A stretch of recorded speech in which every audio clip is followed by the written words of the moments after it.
All right, as promised, John Wilner with us for a couple of minutes. Wilner Hotline, all things college football with the Territorial Cup coming up this Saturday.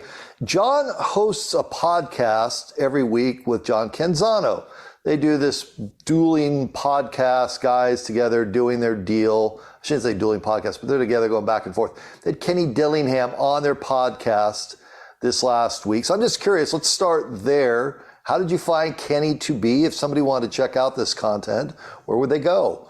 Well, Canzano and Wilner is on Apple and SoundCloud. Thank you for the opportunity there to plug.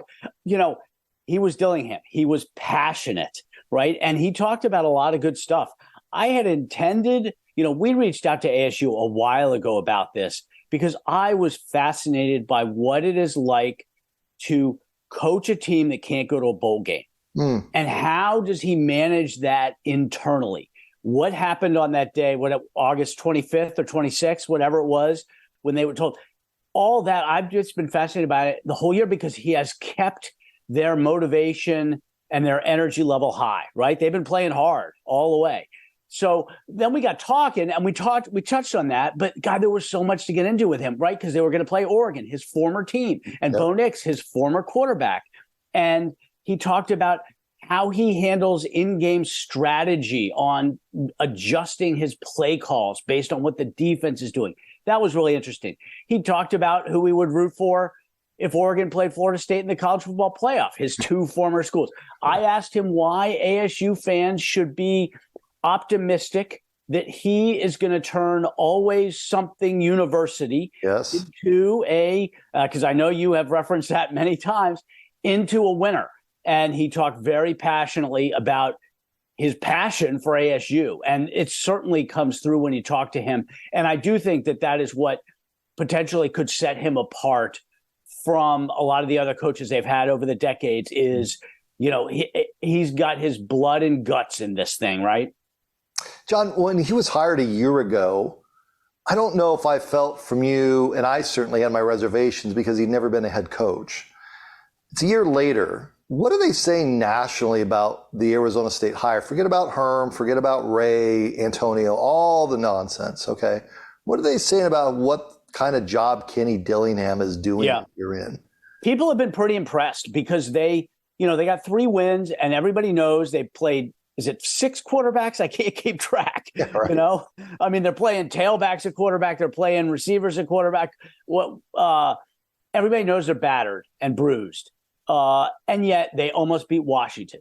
They almost beat SC, Colorado, Cal, right? They are 3-7 and a couple of bounces here and there. And they could be, or 3-8, I guess. They could be, 5-6, 6-5. And so that has impressed a lot of people that he has maintained their passion level all the way through this ordeal.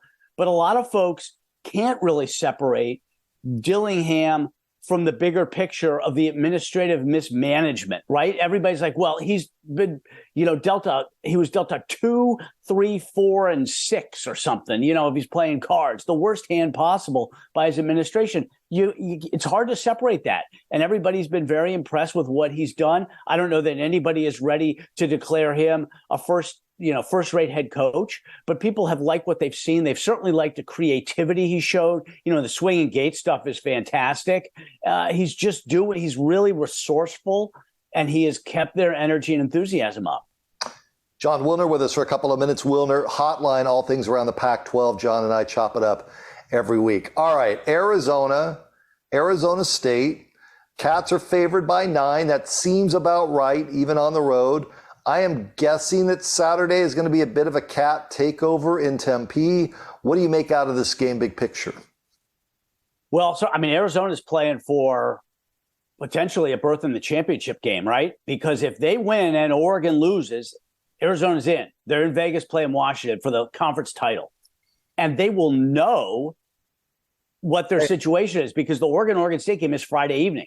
So it's hard to kind of predict how the game's going to go because if Oregon wins and Arizona is blocked from going to Vegas, then it becomes more of a, we're just playing to beat ASU. They don't have that extra level of stakes involved.